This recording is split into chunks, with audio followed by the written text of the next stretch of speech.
Hello everyone, आप लोग का स्वागत है मेरे यूट्यूब चैनल पे। आप लोग कैसे? आई होप आप लोग बहुत अच्छे होंगे, अपने अपने घरों में बहुत सुरक्षित होंगे। तो अगर आप मेरे चैनल पर न्यू हो तो प्लीज़ मेरे चैनल को सब्सक्राइब कीजिएगा, ज़्यादा से ज़्यादा शेयर कीजिएगा। तो आज मैं कहीं जाने वाली थी, लेकिन आप गैस करके बताओ मैं कहाँ जाने वाली थी। तो ज़्यादा ना बात करते हुए हम लोग होते हैं रेडी। तो पहले मैं जाऊँगी अपने कपड़े आयरन करने। मैं आज सूट पहन रही हूँ जो मेरी दीदी ने मुझे दिया था। पहले मैं नहीं पहनती थी क्योंकि मैं काफ़ी ज़्यादा मोटी हो गई, तो मैं ये सूट नहीं पहनती थी। मैंने ट्राई किया, ये सूट मुझे आने लगा था। मैं काफ़ी ज़्यादा खुश थी कि मैं थोड़ी पतली हो गई हूँ। और एक्चुअली बच्चा होने के बाद मैं थोड़ी मोटी हो गई थी, तो मैं पहन नहीं पाती थी। और फिर मुझे आज फाइनली हो गया था ये सूट। मुझे ये सूट काफ़ी पसंद है, काफ़ी ज़्यादा पसंद है। इसका कलर बहुत सुंदर है। और फिर मैंने सूट पहनी। मैं पता है आप लोग को, दुनिया का सबसे गंदा काम मुझे लगता है कपड़े आयरन करना। मुझे बहुत बहुत गंदा लगता है, मुझे करने का मन नहीं करता। लेकिन मैं जब बाहर जाती हूँ तभी आयरन करती हूँ, अदरवाइज़ मैं आयरन जल्दी नहीं करती हूँ। और अब मैं सूट पहन ली थी। अब मैं जल्दी जल्दी तैयार हो जाती क्योंकि टाइम बहुत कम था।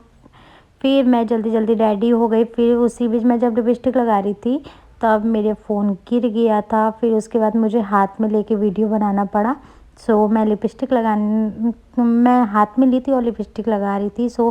मम्मी का फ़ोन आ गया, जल्दी आओ कूहू रो रही है। तो मैं पूरा पहन ली थी, तैयार हो गई थी। बस बाल मैं नीचे झाड़ूंगी क्योंकि कू बहुत रो रही थी। कू तैयार होने के बाद बहुत रोती है। ये मैं कू रेडी हो गई थी, हम लोग नीचे खड़े थे। तो हम लोग के घर के जस्ट बगल में गणेश जी की मंदिर है। तो पहले हम गए थे कू को वहाँ से दर्शन कराएं।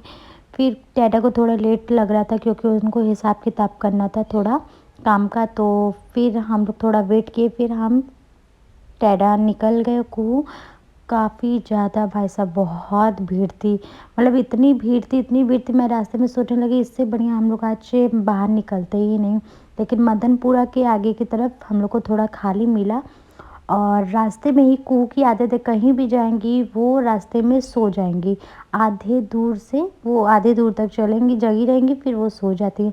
तो वो रास्ते भर में सोते गईं और सोते ही सोते आईं।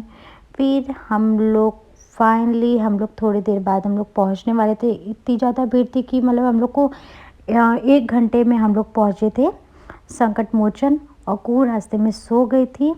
फिर हम लोग संकट मोचन के अंदर तो गए थे, लेकिन हम लोग मतलब भगवान जी को नहीं छुए थे क्योंकि एक्चुअली क्या था, मेरे जेठानी को बच्चा हुआ है तो हम लोग के वृद्धि लगी थी। तो हम लोग बस अंदर गए थे और हम लोग ने दूर से दर्शन किए और फिर हम लोग आ गए थे।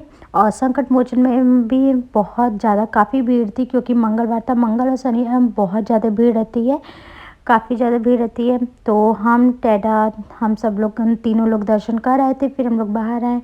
कू भी जग गई थी, वो जहाँ पहुँच जाती जिस जगह, तो फिर वो जग जाती। जगने के बाद हम लोग ने बहुत अच्छा हम लोग को दर्शन हुआ। फिर उसके बाद हम लोग आए। फिर हम कू दोनों वेट कर रहे थे टैडा का क्योंकि पार्किंग में गए थे, गाड़ी लेने अपनी गए थे। हम लोग ने कुछ वीडियो बनाई, कुछ फ़ोटो भी खींचा। और फिर उसके बाद हम लोग निकल गए घर के लिए। हम लोग घर के लिए निकले थे, लेकिन रास्ते में कुहू की जिद, आजकल वो चलना सीख गई तो उनकी जिद होती है कि हमें पैदल ही चलना है। तो हम लोग पहले गए आईपी मॉल में हम लोग ने कुहू को गाड़ी चलवाया। अब कुहू वहाँ रोने लगी कि मुझे पैदल। हम लोग भीड़ भाड़ इतनी थी कि हम लोग कुहू को नीचे नहीं उतारे थे, लेकिन कुहू का था कि मुझे नीचे उतार। काफ़ी ज़्यादा रोने लगी थी तो हम लोग ने नीचे उतारा। फिर हम लोग ने उसको कार चलवाया क्योंकि कुहू कार चला के बहुत खुश होती है, मतलब उसकी खुशी का ठिकाना नहीं रहता है। और वो अपने पापा के ज़्यादा ही क्लोज़ है। कुहू सारी बात अपने पापा की मानती, मेरी बात एक भी नहीं मानेंगी।